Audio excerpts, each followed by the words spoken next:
নিয়ে কলেজে ঢুকতেছো কেন? আপু, আমি বাচ্চা না, আমি ইন্টার ফার্স্ট ইয়ারে পড়ি। আমি ক্লাস 7-এ পড়ে এরপরে কলেজে আসি নাই। ও আচ্ছা, তাই নাকি? তুমি ইন্টার ফার্স্ট ইয়ারে পড়ো?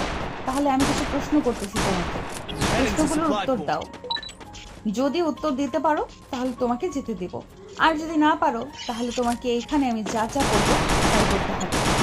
রাত্রির কথা শেষ হতেই পাশে থাকা সাগরের বন্ধু তামিম বলে উঠল, সাগর ভাই, যদি বাঁচতে চাস তাহলে এইখান থেকে পালাতে হবে।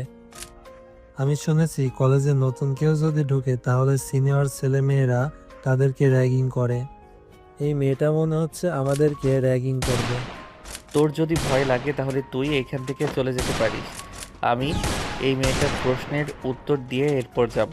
কিরে, তোরা দুজন ফিসফিস করে কি বলতেছিস? পালানোর চেষ্টা করতেছিস নাকি? এই কলেজ থেকে পালিয়ে যেতে পারবি না, আর পালিয়ে কোথায় যাবি? আজ না হয় কাল।